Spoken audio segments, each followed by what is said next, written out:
And again, we can't say it often enough that early in these breaking news situations, some of the details that come out, some of the details that we hear from witnesses, even sometimes from law enforcement officials, are inaccurate because of the fog of breaking news. County Sheriff's Office, we have great cooperation from FDLE and the FBI, all our law enforcement agencies, fire departments from Orlando.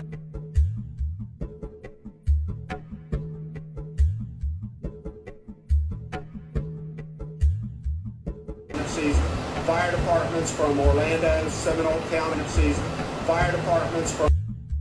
Where are the ambulances? And it is with great sadness that I share we have not 20 but 50 casualties, 3 that are hospitalized. Because of the scale... Ambulances? I don't see any ambulances. Of the crime, I've asked the governor to declare a state of emergency.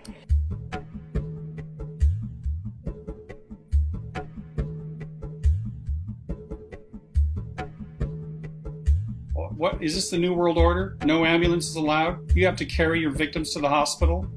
What the hell's going on? To deal with the aftermath. Well, Stuart, are families being allowed into the hospital at this time? I mean, you see the caution tape behind you. Is that there to keep friends away? You know, just people that aren't related? Well, Angela, the caution tape is behind us in both locations on the side of near the emergency room entrance because it's still technically under lockdown. They're not allowing anyone to just walk into the emergency room to make sure that the only people that are coming in are actual emergencies. The family is being told to go around to the front side. Right now, no one is being allowed to go into this entrance unless they are experiencing an actual emergency because this is still the areas, one of the most busy hospitals that we have in all of Central Florida. So no one else is allowed to go in this entrance.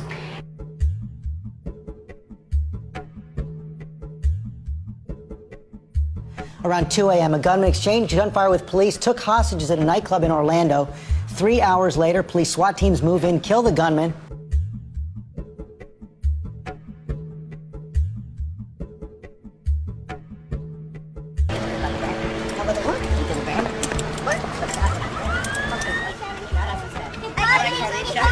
So, what brought us to Orlando, huh?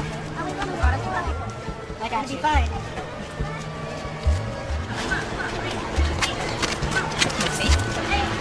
Let's go. Right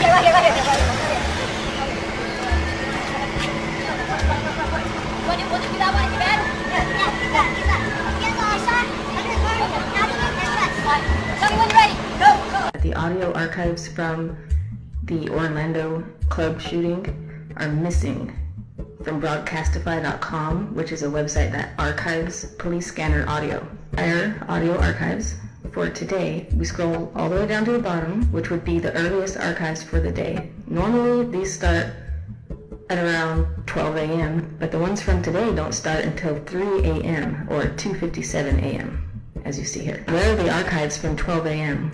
to 3 a.m.?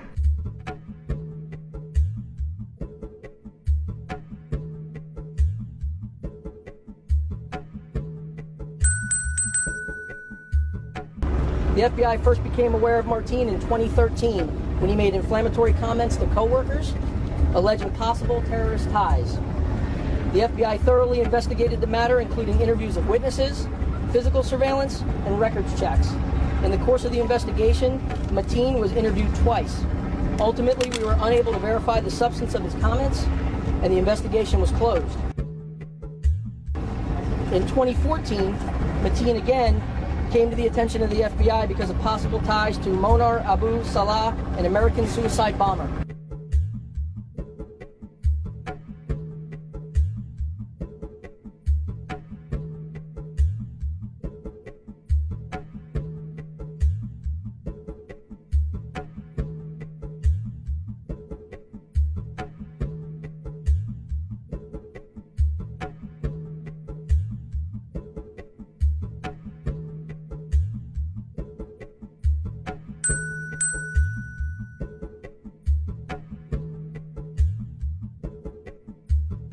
This had nothing to do with religion, said his father. He goes on to say he claims that his son got very angry when he saw 2 men kissing in downtown Miami a couple of months ago.